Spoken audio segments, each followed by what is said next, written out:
Salut les amis, je vous dis et je répète encore que les médias occidentaux sont d'une dangerosité que vous ne pouvez imaginer. La presse occidentale est dangereuse pour la cohésion de l'Afrique, les amis. Très très dangereuse. Je vais vous expliquer pourquoi je dis cela. Frontex, qui est une agence européenne qui fait les statistiques pour l'immigration en Europe, illégale, pour le dire, a dénombré plus de 14 000 Ivoiriens qui ont fui leur pays et qui se sont retrouvés illégalement à Lampedusa, bref, en Europe. Et les médias français ou français, les amis, ont commencé à tirer sur la Côte d'Ivoire. Jusqu'à l'Assemblée nationale de la France, les députés ont commencé à critiquer Alassane Ouattara et insulter même la Côte d'Ivoire. Mais ces mêmes Côte d'Ivoire qui disent que les chiffres sont bons, il y a de l'emploi, il y a de l'industrie, il y a ceci, il y a le développement. Mais comment il peut avoir le développement? Les gens ont le travail et ils fuient illégalement pour aller ailleurs. Vous comprenez ce discours? C'est le double langage. C'est les mensonges, des tissus de mensonges. Parce que si les gens peuvent vivre bien chez eux, ils vont pratiquer ce qu'on appelle l'immigration légale. Aller demander le visa, aller visiter un pays ou aller travailler légalement là-bas et rentrer. Mais quand les gens procèdent par l'immigration illégale, les amis, comprenez que c'est parce que ça ne va pas. Et ces gens ont le droit au bonheur. Ils doivent vivre. Ils doivent voyager.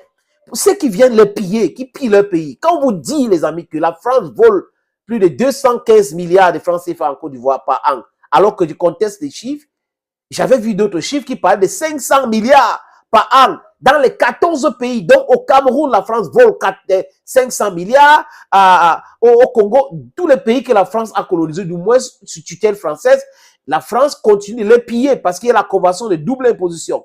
Et la France fait les affaires, et c'est la France qui imprime la monnaie franc CFA. Donc, la France utilise ces monnaies illégalement pour détruire les économies de ce pays-là. Parce que ce que pense la France par rapport à l'Afrique, c'est que l'Afrique doit rester le champ. Jacques Chirac, d'ailleurs, avait dit, je crois, des amis, je vais faire une production pour vous proposer les propos même de Jacques Chirac, que la plupart d'agents qui sont dans les banques françaises proviennent du fait que la France exploite illégalement l'Afrique, donc c'est pour ça que la France est riche. Donc cette France qui prétend être plus riche, qui connaisse tout, hein, cette France-là doit humblement faire le retour de tout ce qu'elle a fait du mal en Afrique. Donc, rembourser un peu. C'est ce que Jacques Chirac avait dit. Et tous les autres pseudos intellectuels, économistes qui pullulent les plateaux en Afrique, qui racontent du n'importe quoi. Oui, le principal problème, les amis, en Afrique, c'est l'exploitation sauvage et l'utilisation de cette monnaie criminelle. C'est ça d'abord qui détruit l'économie des pays africains. On ne peut pas se développer avec ça. Deux, c'est des chefs d'État corrompus jusqu'aux os que la France a imposé avec des armes aux pays africains. Trois, c'est la corruption qui gangrène. Donc, si on commence par se débarrasser de ce contrôle nocif, il y aura plus d'argent et on peut combattre la corruption. La corruption, c'est un concept. On ne peut pas combattre un concept. Ce qu'on peut faire, c'est de réduire ou de combattre certains éléments et réduire la corruption. C'est de ça qu'il est question, les amis. Donc, on ne peut pas. Il y a la corruption qui fait la corruption. Il y a la corruption en France, il y a la corruption aux États-Unis. C'est pour autant que ces pays ne sont pas développés.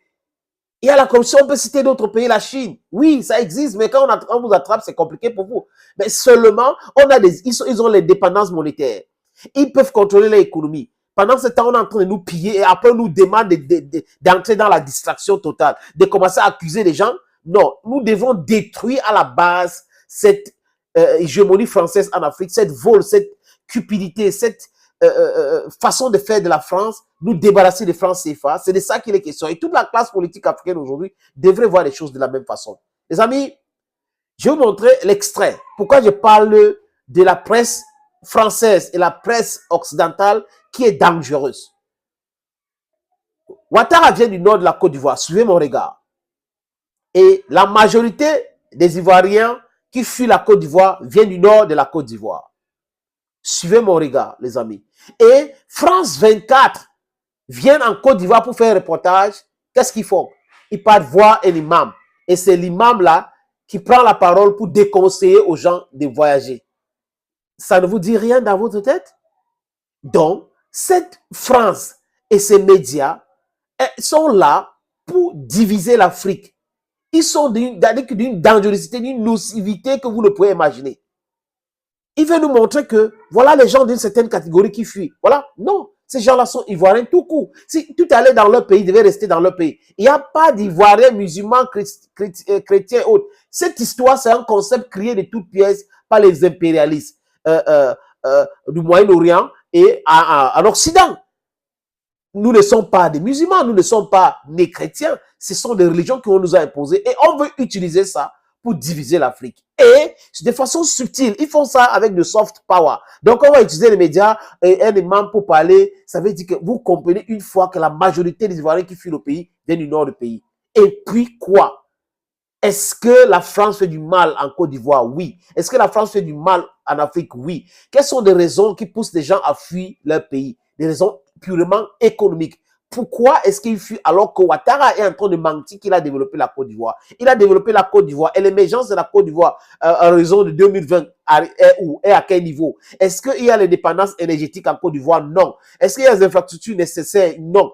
Est-ce que si vous pouvez industrialiser un pays sans avoir l'indépendance énergétique? Non. Donc, un économiste qui manque comme ça à longueur de journée, vous croyez que quoi? Hein? Il suit l'agenda de la France, tout simplement. Pour moi, M. Ouattara gère la France gère la Côte d'Ivoire comme la France veut. Et c'est un drame. Thank you, friends, and bye-bye.